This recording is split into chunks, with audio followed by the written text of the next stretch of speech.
ಶಿಡ್ಲಘಟ್ಟದ ಗೋರಮಡುಗು ಗ್ರಾಮದ ಸರ್ಕಾರಿ ಹಿರಿಯ ಪ್ರಾಥಮಿಕ ಶಾಲೆಯಲ್ಲಿ ಏರ್ಪಡಿಸಲಾಗಿದ್ದ 2ನೇ ವರ್ಷದ ಶಾಲಾ ವಾರ್ಷಿಕೋತ್ಸವವನ್ನು ಹಮ್ಮಿಕೊಳ್ಳಲಾಗಿತ್ತು. ಕಾರ್ಯಕ್ರಮಕ್ಕೆ ಹಲವು ಗಣ್ಯರು ದೀಪ ಬೆಳಗಿಸುವುದರ ಮೂಲಕ ಕಾರ್ಯಕ್ರಮಕ್ಕೆ ಚಾಲನೆ ನೀಡಿದರು.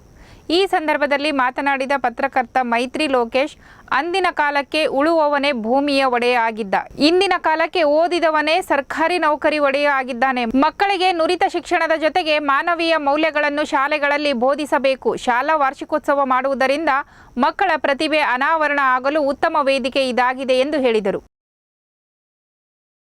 ಈ ಒಂದು ಕಾರ್ಯಕ್ರಮದಲ್ಲಿ ಮುಖ್ಯವಾಗಿ ನಾನು ಹೇಳ್ಬೇಕನ್ನೋ ವಿಚಾರ ಏನಂತ ಹೇಳಿದ್ರೆ, ಉಳುವವನೇ ಭೂಮಿಯ ಒಡೆಯ ಅಂತೇಳಿ ಒಂದು ಕಾಯ್ದೆ ಬರುತ್ತೆ. ಯಾರು ಜಮೀನನ್ನು ಉಳುಮೆ ಮಾಡ್ತಾ ಇರ್ತಾರೋ ಅವ್ರದೇ ಜಮೀನು ಅಂತ ಹೇಳ್ಬಿಟ್ಟು 1973ರಲ್ಲಿ 72ರಲ್ಲಿ ದೇವರಾಜ್ ಅರಸು ಪ್ರತಿ ಬಡವರಿಗೂ ಭೂಮಿ ಕೊಟ್ಬಿಡ್ತಾನೆ. ಯಾರು ಉಳುಮೆ ಮಾಡ್ತಾ ಇದ್ದೀರೋ ಅವ್ರದೇ ನಿಮ್ಗೆ ಭೂಮಿ ಅಂತ.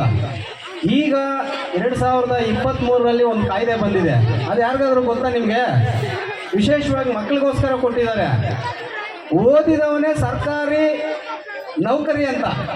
ಇಲ್ಲ ಅಂತ ಹೇಳಿದ್ರೆ ಮೊದ್ದು ಬಳಿಬೇಕು, ಕಟಿಂಗ್ ಹಾಕಬೇಕು. ನಿಜನಾ? ಇದು 2023ರಲ್ಲಿ ಕಾಯ್ದೆ ಬಂದಿದೆ. ಓದಿದವನೇ ಸರ್ಕಾರಿ ನೌಕರಿ ಆಗೋದಂತೂ ಖಚಿತ.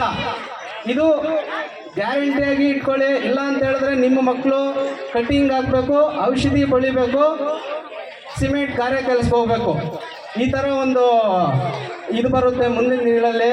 ಈಗಾಗಲೇ ನಮ್ಮ ಶಾಲೆಯಲ್ಲಿ ವಾರ್ಷಿಕೋತ್ಸವವನ್ನು ಮುಖ್ಯೋಪಾಧ್ಯಾಯರಾದಂತಹ ರಮೇಶ್ ಸರ್ ಮತ್ತು ಶಾಲೆಯ ಮುಖ್ಯ ಶಿಕ್ಷಕರಾದಂತಹ ಸುಜಾತ ಎಂ ಸರ್ ಶಿಕ್ಷಕರು ಬಹಳ ಈ ಊರಿನಲ್ಲಿ ಬಂದು ಬಡತನದಲ್ಲಿದ್ದವ್ರನ್ನ ಒಂದು ಮಟ್ಟಕ್ಕೆ ಅವ್ರನ್ನೆಲ್ಲ ಸೇರಿಸಿ ಒಂದು ಯಾವ ಥರ ವಿಚಾರವಾದಿಗಳಾಗಬೇಕಂತೇಳಿ ಪೋಷಕರಿಗೂ ಮನದಟ್ಟು ಮಾಡಿ ಪ್ರತಿ ಸಲ ಅವ್ರಿಗೆ ಡ್ರೆಸ್ ಸೆನ್ಸ್ ಆಗಿರ್ಬೋದು ಪ್ರತಿಯೊಂದು ನೀಟಾಗಿ ಕಲಿಸ್ಕೊಟ್ಟಿರ್ತಾರೆ. ಶ್ವೇತಾ MC ಇವ್ರು ಬಂದಾಗ ನಮ್ಮ ಶಾಲೆ ಬಹಳ ತೀರಾ ಕಡಿಮೆ ಇತ್ತು.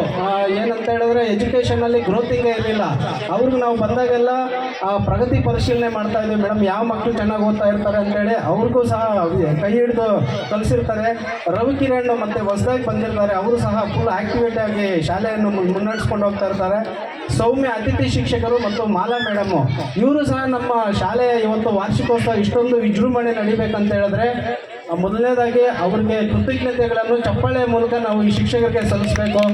ಗ್ರಾಮಸ್ಥರು ಮತ್ತು ಪೋಷಕರು ವೇದಿಕೆ ಮೇಲೆ ಇರೋಂಥವ್ರು ನಾವು ಈಗಾಗಲೇ ಮಕ್ಕಳಿಗೆ ಈ ಥರ ಶಾಲಾ ವಾರ್ಷಿಕೋತ್ಸವ ನಡೀತಾ ಇದೆ, ಏನಾದರೂ ನಿಮ್ಮ ಕಡೆಯಿಂದ ಸಹಾಯ ಸಹಕಾರ ಬೇಕು ಅಂತೇಳಿ ರಮೇಶ್ ಸರ್ ಹೇಳಿದಾಗ ನಾವು ಯಾವುದೇ ಒಂದು ಅಂಜದೆ, ಸರ್ ಏನು ಬೇಕು ಕೇಳಿಬಿಡಿ, ನಾವು ದಯವಿಟ್ಟು ತಮಗೆ ನಾವು ಈ ಥರ ಶಾಲೆಯ ವಾರ್ಷಿಕೋತ್ಸವ ಮಾಡಬೇಕಂತ ಹೇಳಿದ್ರೆ ನಮ್ಮದು ಒಂದು ಕಾಂಟ್ರಿಬ್ಯೂಷನ್ ಅಳಿಲು ಸೇವೆ ಇರುತ್ತೆ ಅಂತ ಹೇಳಿದಾಗ ಏನಾದರೂ ಮಾಡಿ ಅಂತ ಹೇಳಿದಾಗ ನಮ್ಮ ಮುಖಂಡರು ಗೋಪಾಲ್ ಗೌಡರು, ದೇವೀರಪ್ಪ ಮತ್ತು ಇನ್ನೂ ಹಲವು ರಾಮಂಜಣ್ಣ ಆಗಿರ್ಬೋದು, ಇನ್ನೂ ದೊಡ್ಡ ಡಿಶ್ ಮಂಜುನಾಥ್ ಆಗಿರ್ಬೋದು, ನಮ್ಮ ಶಿಕ್ಷಕರಾದಂಥ ಶ್ರೀನಿವಾಸಣ್ಣ ಆಗಿರ್ಬೋದು, ಆ ಒಂದು ಸ್ಟೇಜಿನ ಸಂಪೂರ್ಣ ವ್ಯವಸ್ಥೆಯನ್ನು ಅವರು ಒಪ್ಕೊಂಡು ಮತ್ತು ಇನ್ನೂ ಏನಾದರೂ ಹೆಚ್ಚಿನ ರೀತಿ ಬೇಕಾಗಿದ್ದರೆ ನಾವೇ ವಹಿಸ್ಕೊಳ್ತೀವಿ ಅಂತೇಳಿ ನಮ್ಮ ಶಾಲಾ ವರ್ಷಕ್ಕೂ ಅವರು ಒಂದು ಕಾಂಟ್ರಿಬ್ಯೂಷನ್ ನೀಡಿರ್ತಾರೆ.